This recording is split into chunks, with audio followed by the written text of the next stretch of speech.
गुजरात के खेड़ा जिले का एक शांत कस्बा नडियाद 9 फरवरी की शाम अचानक एक ही इलाके में रहने वाले 3 लोगों की तबीयत बिगड़ने लगी। पहले हल्का चक्कर, फिर घबराहट और कुछ ही पलों में तीनों जमीन पर गिर पड़े। जब तक लोग कुछ समझ पाते तीनों की मौत हो चुकी थी।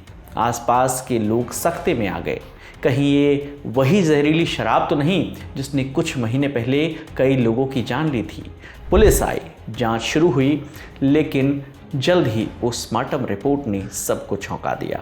खून में ना तो मेथनॉल था और ना ही कोई दूसरी जहरीली शराब। मौत का कारण था हार्ट फेलियर।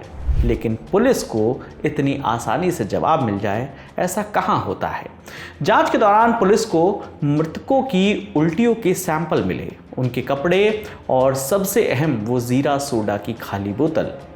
एफएसएल की रिपोर्ट आई और रिपोर्ट में ऐसा कुछ था जो पुलिस को चौंकाने वाला था। सोडियम नाइट्राइट, ये वही केमिकल था जो शरीर में जाते ही खून में ऑक्सीजन की सप्लाई रोक देता है और कुछ ही मिनटों में इंसान की मौत हो जाती है। लेकिन सवाल ये था कि ये केमिकल किसी खाने पीने की चीज़ में आखिर आया कैसे। पुलिस को समझ आ चुका था कि ये एक सोची समझी साजिश है। 27 फरवरी को पुलिस ने हत्या का केस दर्ज करके जांच शुरू कर दी और फिर जो खुलासा हुआ वो देखकर पुलिस वाले भी हैरान रह गए। इंडिया टुडे से जुड़ी हेताली शाह की रिपोर्ट के मुताबिक पुलिस की पड़ताल में शक की सुई एक सरकारी टीचर पर गई। नाम हरिकिशन मकवाना, जो अपनी पत्नी और 2 बच्चों के साथ रहते थे। बाहर से बिल्कुल सामान्य इंसान, लेकिन अंदर से उसकी दुनिया टूट चुकी थी। वो एक कथित हनी ट्रैप केस की वजह से कानूनी विवादों में उलझे हुए थे। हाल ही में पिता का निधन हुआ था, जिसके चलते वो डिप्रेशन में थे। जिंदगी से तंग आ चुके हरिकिशन अब मौत को गले लगाने का फैसला कर चुके थे। लेकिन एक पेच था, वो नहीं चाहते थे कि उनकी मौत ऐसी लगे कि उन्होंने खुद अपनी जान ले ली है। ऐसा इसलिए ताकि उनके मरने के बाद इंश्योरेंस का पैसा और उन्हें मिलने वाली सरकारी सुविधाओं में कोई कटौती ना हो, क्योंकि इंश्योरेंस की रकम पीड़ित फैमिली को तभी मिलती है जब मौत नेचुरल या एक्सीडेंटल हो। इस बीच हरिकिशन को एक आइडिया आया।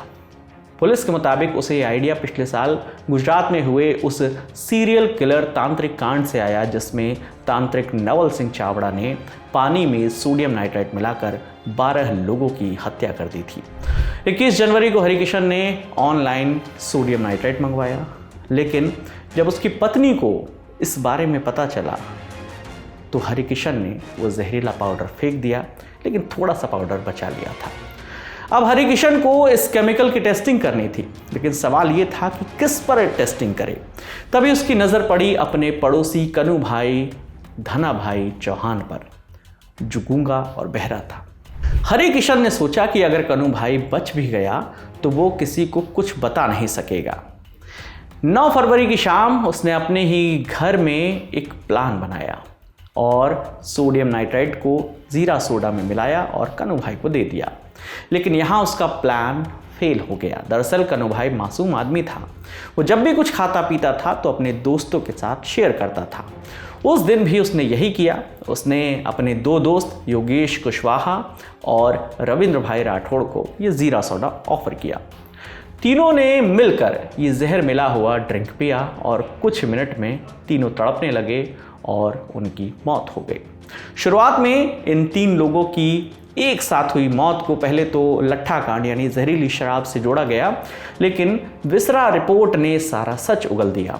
पुलिस को यकीन हो गया कि ये मामला सिर्फ शराब या संयोग नहीं बल्कि सुनियोजित हत्या है। जब पुलिस ने हरिकिशन को हिरासत में लेकर सख्ती से पूछताछ की तो आखिरकार उसने सब कुछ कबूल कर लिया। हरिकिशन ने पूछताछ में बताया कि वो सिर्फ ये देखना चाहता था कि मरने के बाद पोस्टमार्टम रिपोर्ट में क्या आएगा। सुनिए इस पूरे मामले पर खेड़ा के एसपी ने क्या बताया। हमारी अलग अलग टीम काम कर रही थी। ये जो ई कॉमर्स वाले प्लेटफॉर्म है उनके भी हम कांटेक्ट में थे। टेक्निकल सर्वेलेंस भी किया था। उस एरिया में ह्यूमन इंटेलिजेंस मतलब हमारे जो बातमीदार है उनके भी साथ संपर्क में थे। तो सब मिला के एक अच्छा डिटेक्शन हुआ है और ये क्रेडिट जो हमारी लोकल क्राइम ब्रांच की टीम है, पीआई और उनकी टीम, उनको जाता है। उसकी पत्नी की भी हमने पूछताछ की है। जो प्राथमिक तपास में अब तक ऐसा कुछ नहीं आया है।